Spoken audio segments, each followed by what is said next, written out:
At this point, are there any questions that I can answer? Go ahead. Tell us more about Chinky. Tell you more about Chinky?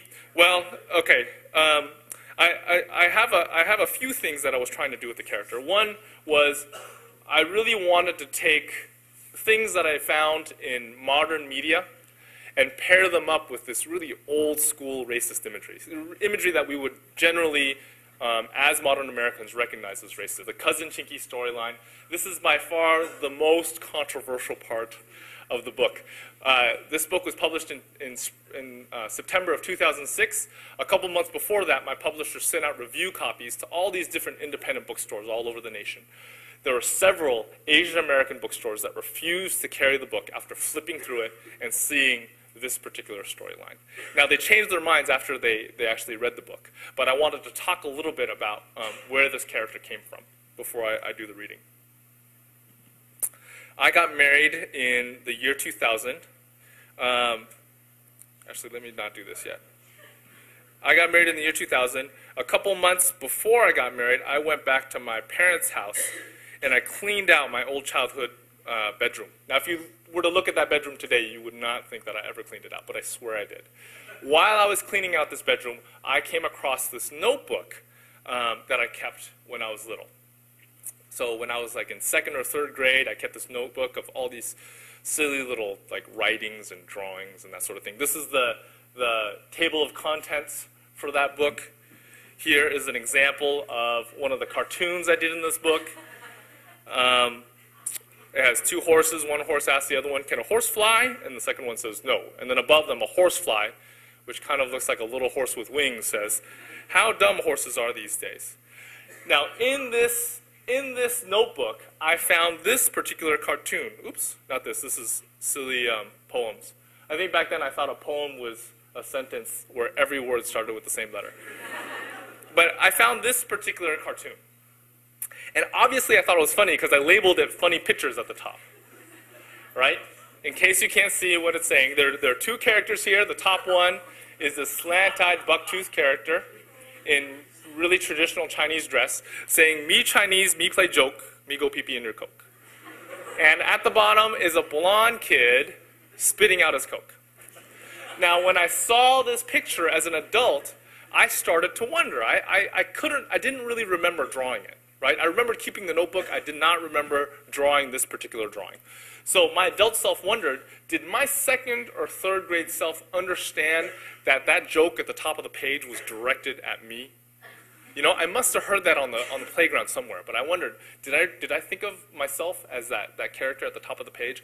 Now, if you look at all the creative writing I did in elementary school, I always had this young white boy, generally blonde for some reason, as the protagonist, right, in all the creative writing and all the different little comics and cartoons that I did. So my guess was I probably thought of myself more as this kid on the bottom spitting out his Coke, right? I probably identified more with this kid at the bottom than I did with the character at the top. So that I found intriguing. The Chinky storyline really is me taking these 2 characters that I found in a notebook that I kept when I was in 2nd or 3rd grade and fleshing them out into real characters. The main character's name is Danny, and he's basically like this character at the bottom of the page. And then Cousin Chinky is obviously the character at the top. So, you know, his cue, the long thing in the back of his head, and his dress is really pulled from these old sources. Then for his words and for his actions, I tried to pull from more modern sources.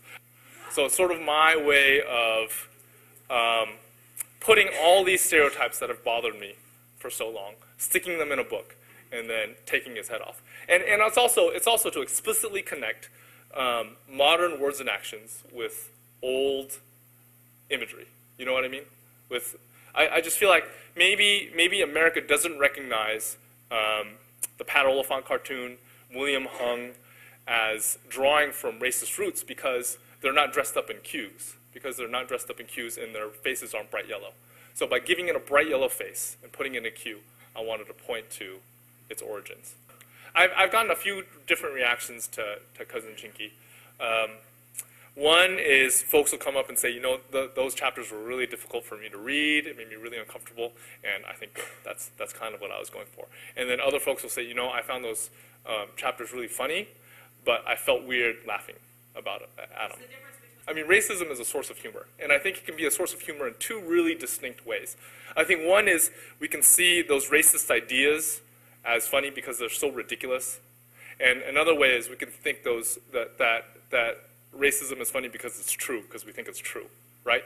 And I think we as a nation are still struggling with where that line is. When American Born Chinese first came out, it was released as a mini comic and as a web comic, and it had these really small readerships, mostly made up of seasoned comic book readers. And I felt like at that point, I didn't really worry about the Cousin Chinky character, because I thought most people who are going to read this will understand where I'm coming from. Now since then, it's gotten this wide readership, and I think most readers still understand where I'm coming from. If they're laughing at it, I think most readers are laughing at it for the right reasons. They're laughing at it because of the sheer ridiculousness of what he represents. But every now and then I do get folks who give me a reaction that makes me really uncomfortable. Like they'll say, "Oh, Cousin Chinky's so cute. You should put him on a T-shirt," and I would wear it.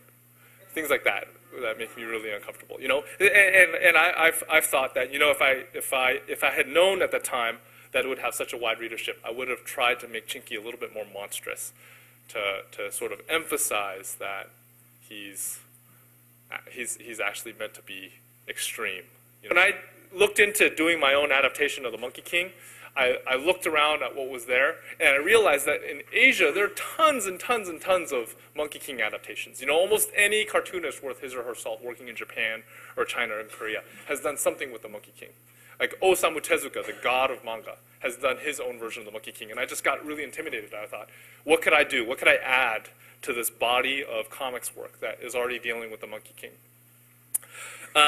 In the end, I hit on this idea that I could do something that none of those other Asian artists could do, and that was to do an Asian American retelling of the Monkey King story, because they're not Asian American, right? So the way I did that was I wanted to combine Eastern and Western stories. So I took the Monkey King story and I threw in Judeo-Christian elements into it, or even just Western elements into it. So one is, in the original story, the deity that confronts the Monkey King is Buddha, right? It's at its heart, it's a Buddhist tale.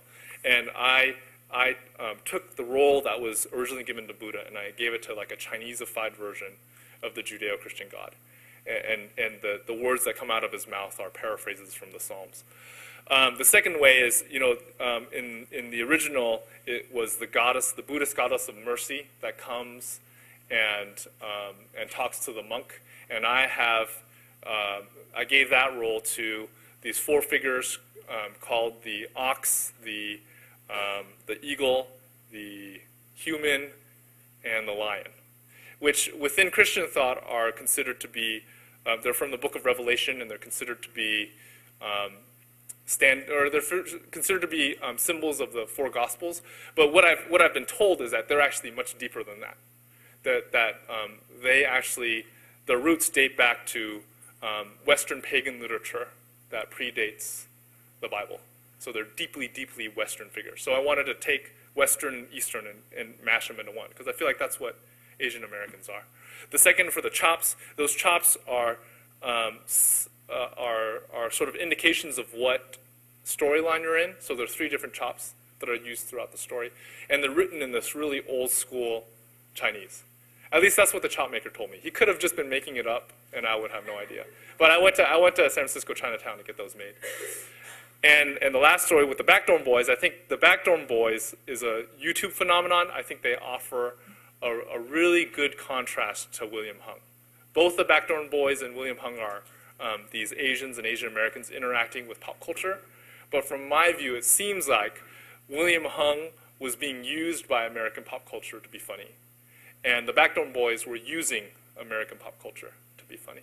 My parents, Jean is actually a transliteration of my Chinese name, which is Jin. It was Jin. So originally, they were actually going to translate my name as Jin, as J-I-N, like the character in the book. And then, before I went to school, they decided that life might be easier for me if I had an Americanized name, so they changed it to Jean, because that was the closest American name that they could find to my Chinese name. All right, well, thank you very much for being here.